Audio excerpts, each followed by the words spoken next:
Yeah, what you were saying about the other option is revolution. Yes, but the problem with that is that there isn't the concept of revolution doesn't really exist anymore, right? Like, even if we do full on revolution in the US, what will that amount to? Right? Like, we'll still always be the dominators of capital. We don't have control.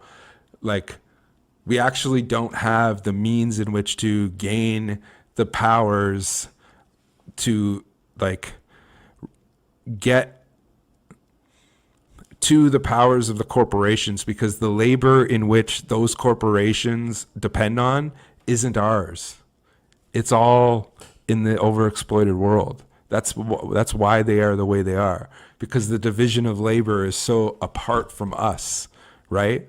So like, if we all did nothing, our economic system would likely collapse. But in the end, we would still be the beholders of it all. Like, we would still be the beneficiaries of it, you know? So like, unless we are literally destroying ourselves, like, unless, that's why like, it's not even revolution. It's, and I don't like to say, like, I say this with discretion, although I do consider myself an anarchist, but I say this with discretion, but it is like not a revolution, but an acceleration towards a ultimate collapse, right? That is the real revolution that is coming, is the utter collapse of capitalism, the decay of capitalism, where it just implodes, because it will.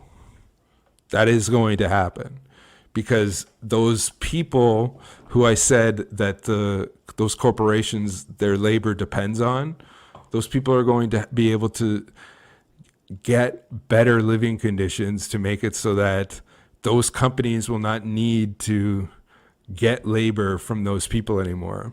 They're going to come back here, and then we're all going to have to be hyper proletarianized again, which isn't going to happen, because, you know, nobody is going to want to work, because why the fuck should we, right?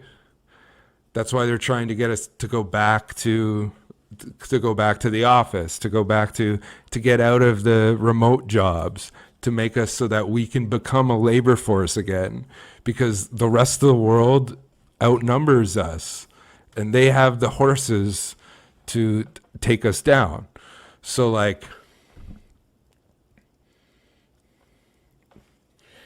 yes, accelerationism is a four-letter word though. Like, I'm an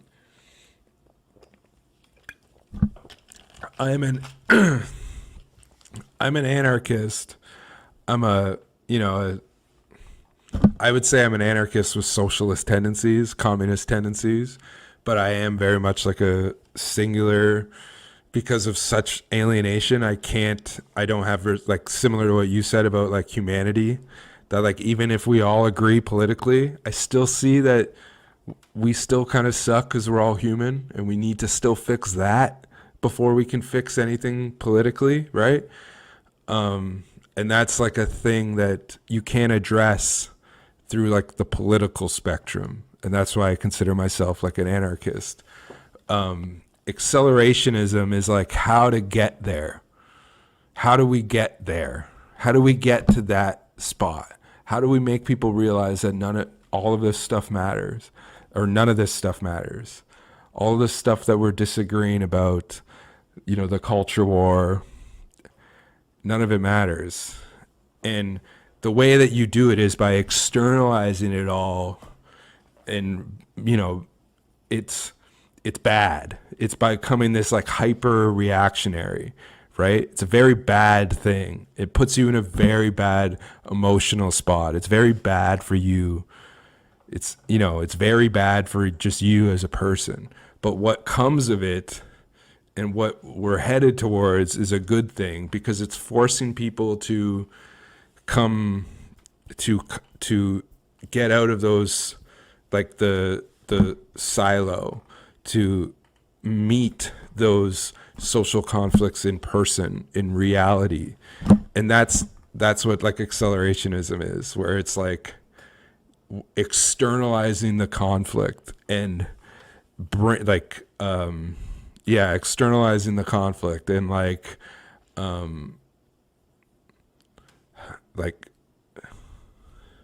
yeah, externalizing the conflict and like really driving it to make people aware that like that conflict, that orientation of making people aware that like it's not us that we should be fighting, right? We all have similar oppressors, even if we think, that's like that idea of like mostly like